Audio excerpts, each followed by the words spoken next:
¿Alguna vez te has preguntado por qué algunas personas parecen sentir el mundo de una forma más intensa?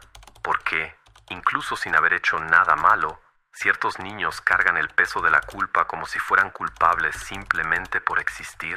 ¿Y si aquello que siempre creíste ser tu mayor debilidad fuera en realidad un llamado silencioso hacia algo mucho más grande?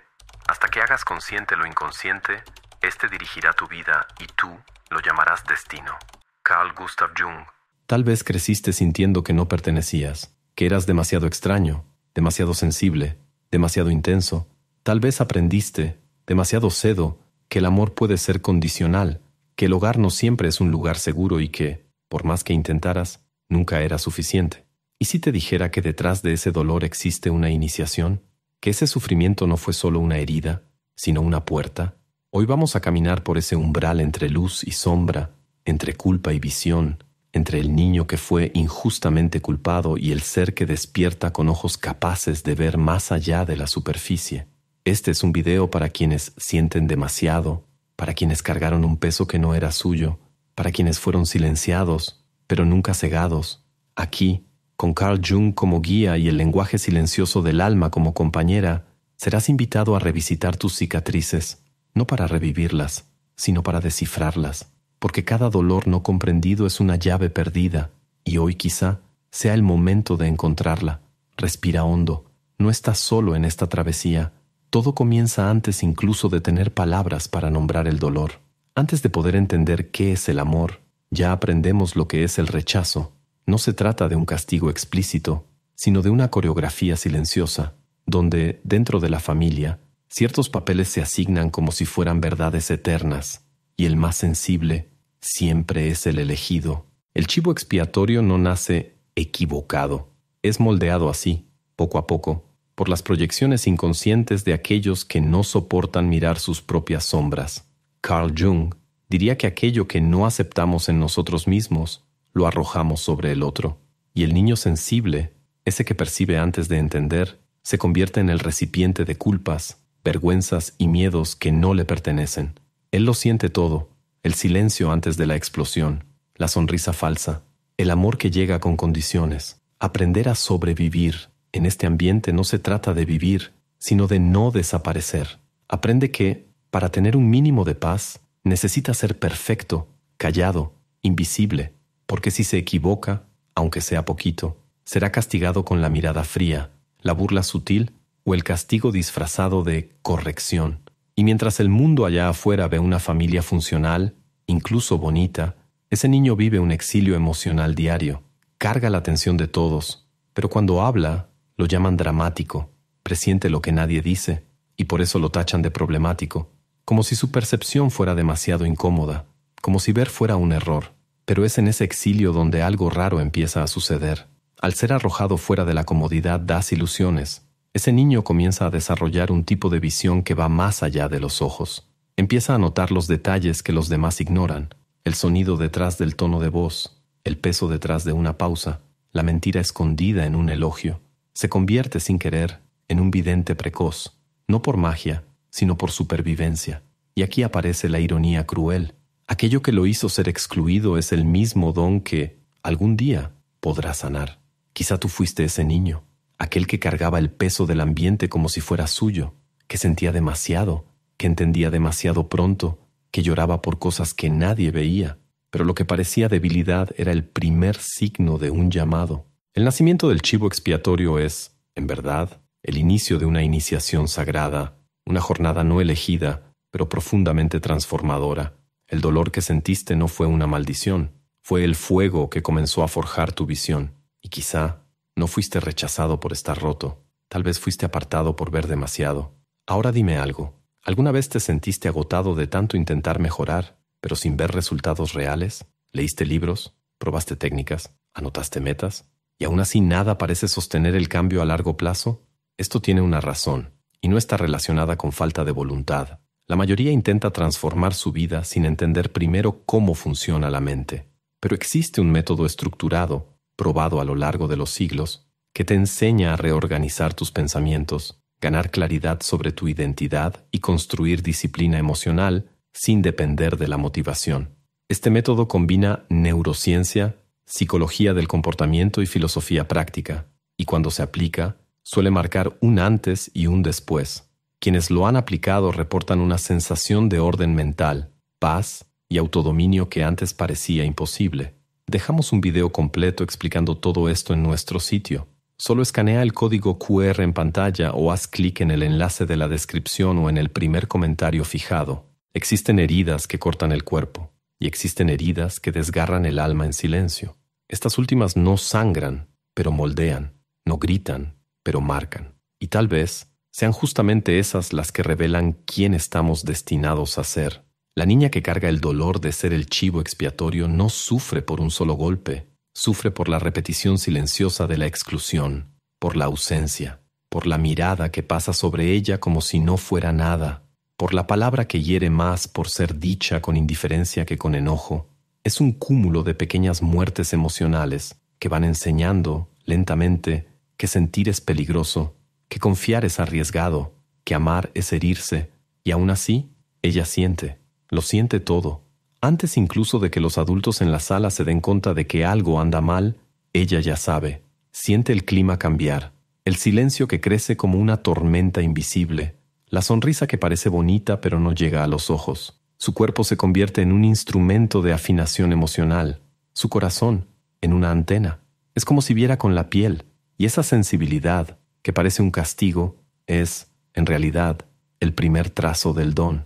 Carl Jung decía que la herida es el lugar por donde entra la luz, pero antes de la luz hay sombras. Antes del despertar viene la caída, y esa caída ocurre en el momento exacto en que la niña comprende que el mundo no es seguro, y quizá nunca lo fue. Cuando entiende que los brazos que deberían protegerla son, a veces, el origen del miedo. Cuando ve que el amor y la agresión pueden caminar juntos y que el cariño puede venir mezclado con exigencia, con chantaje, con distancia. Es en ese instante, tan brutal como revelador, cuando la inocencia se rompe. Pero junto con ella nace otra cosa, visión. La niña herida empieza a ver lo que hay detrás de las apariencias. Se da cuenta de que las palabras no lo dicen todo, que muchas veces el gesto más sutil es el que carga la verdad más profunda. Y por más que desee no ver, ella ve, y eso la separa, la aísla, porque a nadie le gusta estar frente a quien puede ver lo que intenta esconder. Esa visión es una carga y un don. Cobra un precio alto, insomnio, ansiedad, el peso de emociones que no son suyas, pero también entrega algo que pocos poseen, la capacidad de sentir lo invisible, de captar el alma detrás de la máscara, de escuchar lo que no fue dicho, y todo eso empieza en la herida. La herida no es un accidente, es un portal, un desgarrón por donde el alma escapa del guión superficial de la vida y se sumerge en el subsuelo de la verdad. Y quien atraviesa ese dolor, esa ruptura, jamás vuelve a ser el mismo, porque ahora ve, y una vez que los ojos se abren, ya no pueden cerrarse. Ella parecía simplemente tímida, demasiado callada, demasiado observadora, pero por dentro había un radar emocional funcionando sin descanso, como si cada suspiro del ambiente necesitara ser interpretado antes de convertirse en una amenaza. Esa niña sensible no fue educada de la manera tradicional, no aprendió con libros, tareas ni recompensas, aprendió con miradas afiladas, silencios pesados, risas que parecían amables pero escondían desprecio. Fue obligada a entender que el mundo de los adultos no siempre es coherente y que la verdad, muchas veces, se revela en gestos que nadie menciona. Y mientras todos veían a una niña demasiado callada, ella ya estaba descifrando el mapa oculto de la convivencia humana. Esa niña aprende, por necesidad, que un tono de voz apenas más bajo puede ser señal de peligro, que un plato colocado con fuerza sobre la mesa dice más que cualquier discusión. Percibe que hay sentimientos que no pueden decirse, y por eso se sienten en el cuerpo. Su cuerpo se vuelve un instrumento de supervivencia. Siente cuando la madre finge que todo está bien. Siente cuando el padre habla con tono amable pero guarda enojo oculto. Percibe cuando la casa está demasiado tranquila. Y eso, para ella, es una señal de alerta. Es una educación emocional subterránea, invisible a simple vista. Mientras los adultos repiten frases hechas, eres muy sensible, deja de exagerar, eso está en tu cabeza. Ella sigue absorbiendo todo, y cada absorción se convierte en un aprendizaje que, aunque silencioso, es profundo. Carl Jung decía que Donde el amor impera, no hay deseo de poder, y donde el poder predomina, falta el amor. Esa niña aprende, muy temprano, dónde falta amor, aunque todos finjan lo contrario, y por eso se aparta del juego social, no por miedo, sino por claridad. Percibe que mucho de lo que los demás aceptan como normal es, en realidad, una actuación. Pero esa sensibilidad tiene un precio alto, se cansa con facilidad, incluso sin hacer esfuerzo físico, se sobrecarga en ambientes ruidosos, llenos de gente y llenos de tensión. Siente que todo la atraviesa, desde el humor del maestro hasta el llanto silencioso del compañero de al lado, y no sabe cómo detener eso. Durante mucho tiempo, cree que el problema está en ella, que sentir tanto está mal, que emocionarse con una frase, una escena o un gesto es señal de debilidad, y así, intenta adaptarse, intenta ser normal, pero algo siempre se escapa, siempre desborda, y es en ese desbordamiento donde ocurre el verdadero aprendizaje, porque comienza a notar que lo que llaman exageración es en realidad intensidad, que su fragilidad no es fragilidad, es una percepción afinada, y que ese don, por más difícil que sea sostenerlo, tiene un propósito. Entiende que fue entrenada, sin saberlo, para sentir lo que nadie quiere sentir, para percibir lo que la mayoría ignora, para acoger lo que todos barren bajo la alfombra. Se convierte en quien escucha lo que no se dice, quien ve lo que fue ocultado, quien siente lo que fue negado, y ese aprendizaje silencioso, aunque doloroso, empieza a dar frutos. Comienza a reconocer el sufrimiento ajeno, identifica con una simple mirada el cansancio emocional de alguien, aprende a ser presencia, a ser refugio, pero también aprende, con el tiempo, que sentir no es lo mismo que absorber, y que amar no es lo mismo que anularse. Esta es la etapa más difícil del aprendizaje invisible, establecer límites, decir esto no es mío, reconocer que la empatía sin fronteras se convierte en una herida abierta, necesita reaprender a ser sensible sin sacrificarse, y cuando lo logra, se transforma, de niña exhausta a adulta lúcida, de receptora pasiva del dolor a curadora consciente, de espejo de traumas ajenos a espejo de verdades profundas. Jung decía, quien mira hacia afuera sueña, quien mira hacia adentro despierta. Y esa niña, obligada a mirar hacia adentro desde muy temprano, despierta a quien es, a lo que siente, a lo que sabe, incluso cuando nadie lo valida. Su aprendizaje fue solitario, pero fue real, y por eso, irrepetible. Ella no solo sobrevivió, desarrolló una sabiduría rara, una escucha fina, un alma capaz de ver lo invisible, y un día, esa niña, ahora adulta, entenderá.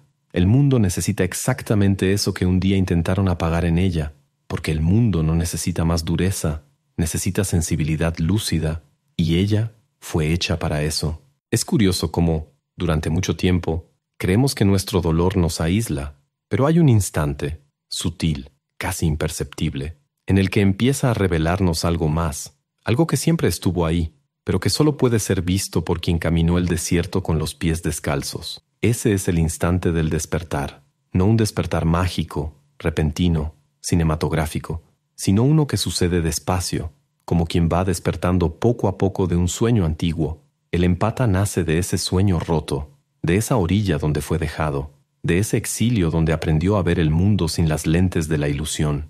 Durante mucho tiempo, creyó que había algo malo en él, pero comienza a darse cuenta de que lo que llamaron debilidad era una fuerza desajustada, que lo que llamaron exageración era solo la intensidad de una percepción aún no comprendida, y que lo que interpretaron como carencia era, en realidad, sed de una conexión verdadera. Carl Jung decía que no nos volvemos iluminados imaginando figuras de luz, sino haciendo consciente la oscuridad. Y es exactamente eso lo que el empata comienza a hacer. Deja de intentar apagar su propia sombra y empieza a conversar con ella. Deja de huir del dolor y empieza a escucharlo. Deja de querer ser aceptado y empieza a aceptarse. Este momento es revolucionario. Es cuando entiende que sentir profundamente no es un defecto, sino un lenguaje, que captar emociones ajenas no es un peso, sino una capacidad rara de traducir lo invisible, y que amar con profundidad, incluso después de haber sido herido, es una de las formas más puras de valentía. El empata despierto ya no busca aprobación, sino verdad. Ya no se encoge para caber, sino que se expande para desbordar. se da cuenta de que su sensibilidad es, en realidad, un mapa, y que muchas personas están perdidas precisamente porque perdieron contacto con esa brújula interior. Él sigue sintiendo, sí, quizá más que nunca, pero ahora siente con conciencia. Aprende a crear fronteras sin cerrarse. Aprende a cuidar del otro sin borrarse. Aprende que la compasión no es cargar, sino caminar al lado. Y esta es una de las mayores revelaciones. El empata despierto entiende que no está aquí para ser el depósito del dolor ajeno, sino el reflejo de la cura posible. Transforma lo que un día fue su prisión en puente, transforma la orilla en centro, transforma la exclusión en misión, y ya no necesita gritar para ser escuchado, porque su presencia, ahora, habla por él. Transmite seguridad, acompañamiento, un espacio donde el otro puede revelarse sin miedo. El empata se convierte en aquello que le faltó a él mismo. Se convierte en la mirada que acoge, en el silencio que entiende, en la palabra que no juzga, y más que eso, se convierte en el ejemplo vivo de que es posible atravesar la sombra y no solo sobrevivir, sino florecer. Este es el verdadero despertar, no una fuga del dolor, sino una reintegración del dolor como parte sagrada del camino. Al final, el empata comprende que nunca fue el problema. Era simplemente la conciencia que llegó antes de tiempo, y ahora con el tiempo vuelve a sí mismo, entero, profundo y finalmente despierto. Al final de todo, quizá el mayor descubrimiento del empata no sea que ve demasiado, siente demasiado o sufre demasiado, sino que, en medio de todo eso, permanece íntegro. Lo que comenzó como rechazo se reveló como iniciación. El niño que cargaba culpas ajenas no era débil, era demasiado fuerte para caber en un sistema frágil. La sensibilidad que fue motivo de burla se convirtió en una brújula invisible que apuntaba hacia la verdad, y ahora, con la mirada entrenada por el dolor y el alma moldeada por el silencio, el empata camina no por encima de los demás, sino a su lado, porque quien ha sufrido en la orilla sabe exactamente cómo acoger a quien todavía está ahí. Ya no busca encajar. Él es el lugar donde otros finalmente pueden verse. Como dijo Jung, la árbol que quiere tocar el cielo necesita raíces igual de profundas en el infierno. Y quizá eso es lo que esta jornada nos deja ver, que no fuimos quebrados. Fuimos iniciados, y la luz que hoy cargamos nació justamente de la oscuridad que tuvimos el valor de atravesar. ¿Sabes? Mientras escribía este guión, me acordé de una noche en particular. Tenía como 8 años. Estaba sentado en las escaleras de la casa de mi abuela, solo, escuchando la conversación apagada de los adultos que venían de la sala. No entendía todas las palabras, pero yo sentía la tensión, el miedo disfrazado de broma, el amor queriendo existir pero tropezando con el dolor de generaciones. Esa noche entendí, sin que nadie me dijera, que había algo que los ojos no mostraban, y tal vez, sin saber, fue ahí donde comenzó mi camino como empata, no porque yo lo haya elegido, sino porque ya no podía dejar de sentir. Si tú llegaste hasta aquí, es porque algo dentro de ti también siente. Quizá tú seas ese niño ya crecido, cargando todavía las preguntas sin respuesta, los dolores sin nombre, y quiero decirte, no estás solo, nunca lo estuviste. Lo que hicieron contigo no define quién eres. Lo que tú sentiste es la llave de lo que puedes llegar a ser. Gracias por compartir este silencio conmigo. Este video no es solo contenido, es un espejo. Y si te viste aquí, entonces, bienvenido de vuelta a casa. Si lo que hablamos aquí tuvo sentido para ti, no olvides hacer clic en el enlace de la descripción o en el primer comentario fijado para acceder al contenido completo que te muestra cómo redefinir tus patrones mentales, tu identidad y la forma en que tomas decisiones, creas hábitos y gestionas tus emociones. Ahora sí, vayamos a la parte más profunda de este canal. Deja en los comentarios qué parte te tocó más o simplemente un punto final. A veces, la pausa también es una respuesta. Dale like a este video. No por el algoritmo, sino porque un empata también merece ser visto. Suscríbete al canal, no para tener un suscriptor más, sino para que tengamos menos gente perdida en las orillas. Y sí, esos 2 videos que están apareciendo aquí a un lado, no hagas clic si tienes sueño. En serio, uno de ellos puede dejarte despierto por días, repensando tu infancia. ¿Y el otro? Bueno, mejor no decir nada. Míralo bajo tu propio riesgo. Hasta la próxima travesía. De alma a alma.